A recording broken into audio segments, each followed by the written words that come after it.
and in this video I'm going to be talking about how much everything costs, including MSRP and markup, and also going to be talking about PPF, mods, and first impressions. So with that said, if you haven't seen the previous video of me picking up the Supra from the GR garage, go check that out, subscribe, see more, all that stuff, but let's get into it. So MSRP in Japan is a given. There's no markup from dealers, none of that. It's not even a question. And in addition, when you select what options you want, they'll actually give you 10% discount if you choose those options when you're buying the car as well. So from what I've heard of how that goes in other countries or other places, that's a massive bonus, but it's not all necessarily good. The actual cost of the car, so this is going to be a little bit interesting. Right now it is October 2023, and let's go with the US dollar yen exchange rate. Pretty good if you're from the US and earning dollars, not so good the other way around. I think maybe it's about 140 at the moment, but actually on average it should be kind of more closer to 110. So that given, you can maybe do your own maths, but retail is going to be 7.4 million, just a little bit lower than that actually, and then you pay a bunch of other stuff to actually get on the road, so it kind of turns out to be about 8 million in the end. And yeah, that's kind of get you on the road. Obviously you can have options and stuff. I'll tell you about all the options that I've set to the mine, not massive amounts, but some small cool kind of things which I think I would be pretty interested in. And the kicker is, right, so of course I think most people would be interested in getting their Supra PPF'd.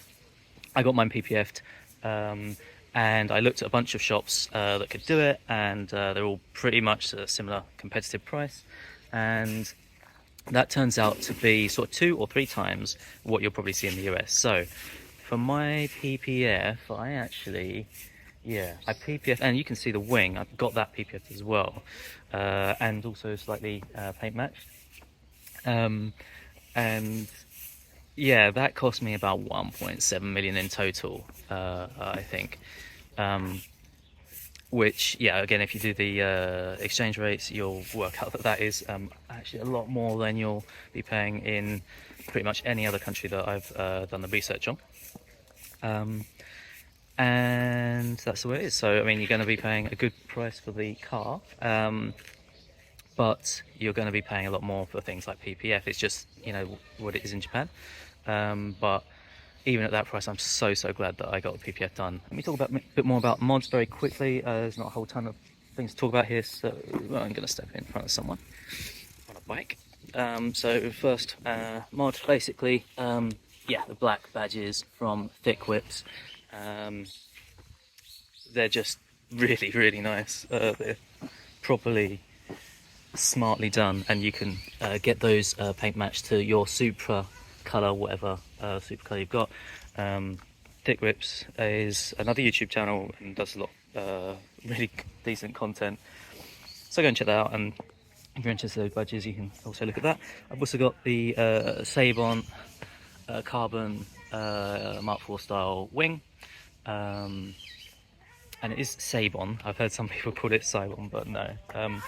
And yeah, getting this paint matched on the top, but not on the underside. On the other side I've kept it, if you can see there, the carbon fibre print. I've seen a few people do that, and it just comes out so well. I've seen someone do it with like I mean, it's kind of nice because it's black colour, but I've seen someone do it with a red Supra and kept that carbon fibre print on the underside. It looks amazing. But yeah, so I've kind of done that. Mods wise, that is as far as I've gone. With the PPF costing absolute ton of money, that's kind of it for the time being, but there's loads of stuff more I want to do. Obviously wheels are top of the list, but yeah, we'll see when we can get round to that. Options wise, let me show you. So options wise, in Japan it's actually an option to get this thing here, which is a ETC card reader, and that's used for like toll roads. It basically automatically picks it up as you go through those sort of toll booths and charges your card I don't know why it's an option, because you basically can't drive without it, honestly. Another option is up here. This is a drive recorder, which again I think is obviously a must-have. And apart from that, there is also this other really cool thing. Let me show you.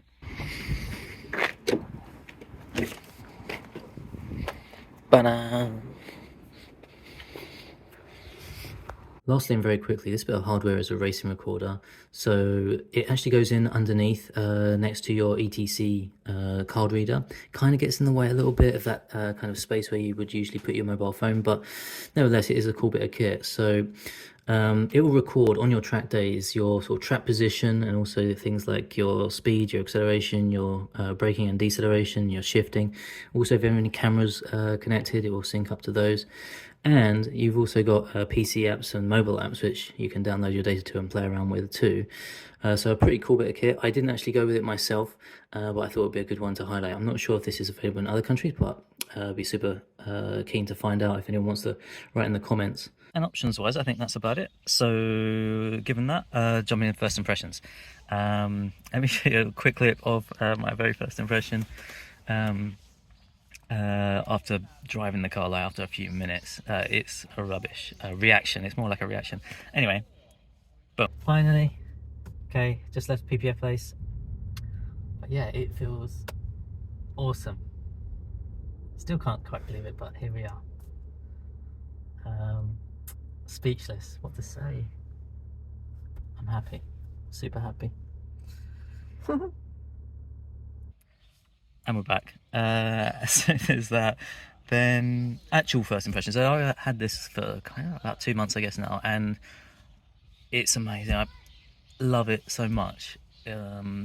It's fast. It is ridiculously fast. Like pulling away off the line. I mean, I've got a manual, so it's not going to be as fast off the line and shifting through the gears as automatic, but still it is quick acceleration. And then even when you're sort of higher end speeds, like the speed just increases like effortlessly. I mean, you don't even notice it sometimes. It's kind of a bit worrying. And that's it for today's video.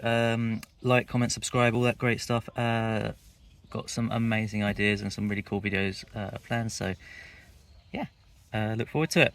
Enjoy.